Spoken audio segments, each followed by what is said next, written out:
Tülay'dan Örgüler YouTube kanalıma hoş geldiniz. Bugün bu güzel modelin anlatımını yapacağım. Şöyle kullandığım ip, şöyle ebrulu bir ip.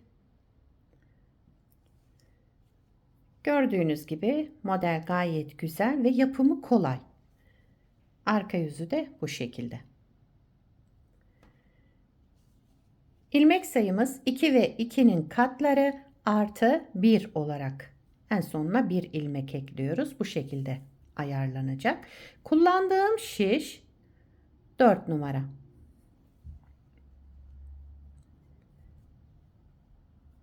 Hep birlikte başlayalım. Evet, şöyle göstereyim. Lastiğimi yaptım ilmeklerimi çıkardıktan sonra birkaç sıra şöyle haroşa lastik çalıştım. Ama bu model lastik istemiyor. Lastiksiz kullanabilirsiniz bu modeli. Ben daha rahat çalışmak için şöyle birkaç sıra lastiğimi yaptım. Bu modelde ilmek sayısı dediğim gibi 2 ve 2'nin katları artı 1 olması gerekiyor. En sonuna bir ilmek ekliyoruz. Şöyle. Tek sayıda olması gerekiyor yani. Model 2 sıradan oluşuyor. Hep bu 2 sıranın tekrarını yapacağız. Şimdi birinci sıra ön yüzündeyim. Kenar ilmeğimi örmeden aldım. Kenar ilmeğinden sonra bir ilmek ters ördüm. Şöyle sıkı yapıyorum burayı. Burada esneme olmasın. Bir ters ilmek, bir ilmek örmeden aldığım ipim arka tarafta. Bir ters ilmek ördüm. Bir ilmek örmeden aldım. İpim arka tarafta. Ön yüzünde yapacağımız işlem bu. Bir ilmek ters örelim. Bir ilmek örmeden alalım.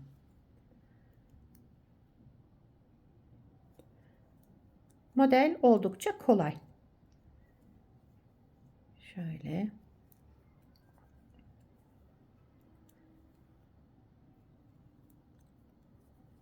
Sıra sonuna kadar ön yüzünde yapacağımız işlem bir ters ilmek örelim, bir ilmek örmeden alalım.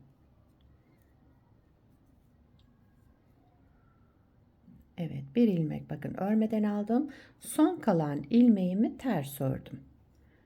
Daha sonra kenar ilmeğimi örerek sıramı tamamladım. Bir ters ilmekle başladım sıra başında, bir ters ilmekle sıramı tamamladım. İkinci sıra arka yüzüne geçtim. Arka yüzünde yapacağımız işlem kenar ilmeğini örmeden aldım. Daha sonra bütün ilmeklerimi ters örüyorum. Sıra sonuna kadar bütün ilmeklerimizi ters örerek tamamlayalım. Model birkaç kez kurulduktan sonra kendini gösterir. Her modelde de bu böyledir genellikle. Yani öyle hemen bir kez kurulunca model ortaya çıkmıyor, kendini göstermiyor. İlerledikçe gayet güzel görünecek. Evet, sıramı tamamladım. Bütün ilmeklerimi ters örerek arka yüzünde yani ikinci sıradaydık. Sıramızı tamamladık. Modeli bir kez daha kuralım. Şöyle bakın tam görünmüyor hiçbir şey yani belli olmuyor. Tekrarlıyoruz modeli. Birinci sıra ön yüzündeyim. Kenar ilmeğimi örmeden aldım. Burayı biraz sıkı tutalım şöyle. Kenar ilmeğinden sonra bir ters ilmek ördüm. Sıradaki ilmeğimi örmeden aldım. Yine ipim arka tarafta. Bir ilmek ters, bir ilmek örmeden alalım. Bir ilmek ters, bir ilmek örmeden alalım. Ön yüzünde bu şekilde devam ediyoruz. Ters ilmekle başladım. Ters ilmekle sıramı tamamlayacağım.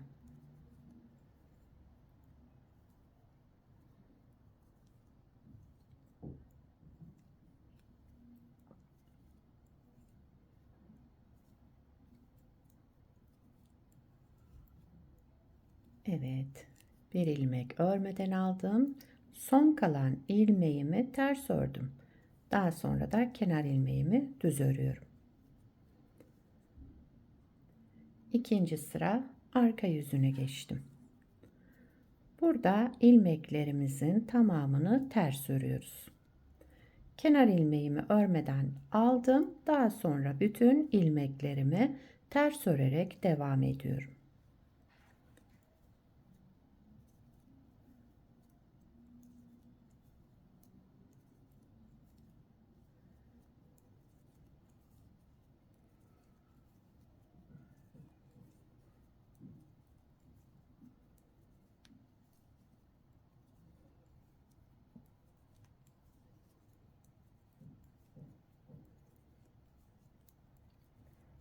Evet, sıramızı tamamladık.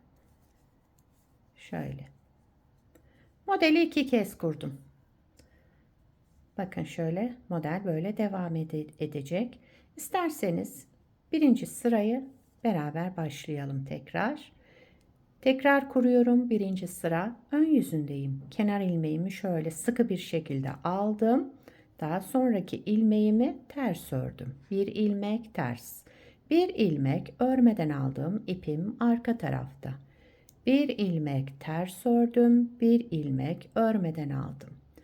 Bir ilmek ters, bir ilmek örmeden alarak sıra sonuna kadar devam ediyoruz. Bir ters ilmekle başladım. Bir ters ilmekle sıramı tamamlayacağım.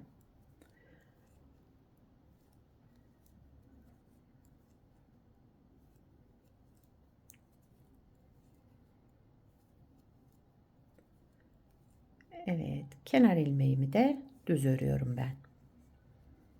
Bakın şöyle yavaş yavaş model oluştu. Arka yüzü de fare dişi görüntüsünde olan bir model. İkinci sıra arka yüzünde ilmeklerimizin tamamını ters örüyoruz. Sıra sonuna kadar ilmeklerimizi ters örerek devam ediyoruz.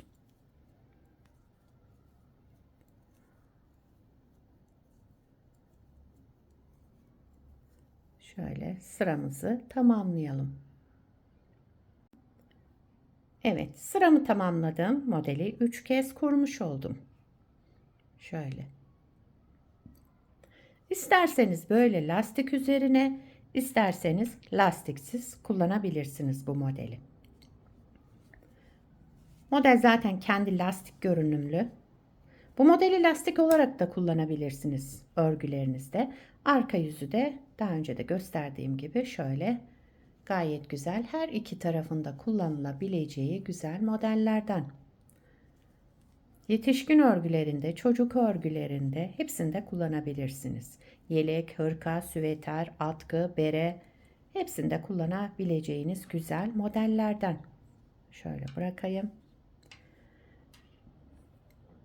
Beni buraya kadar izlediyseniz bir beğeni yapmayı, yorum yapmayı, beni desteklemeyi unutmayın arkadaşlar. Şimdiden hepinize teşekkürler. Yapacak olanlara kolay gelsin. Bir sonraki videoda görüşmek üzere. Hoşça kalın.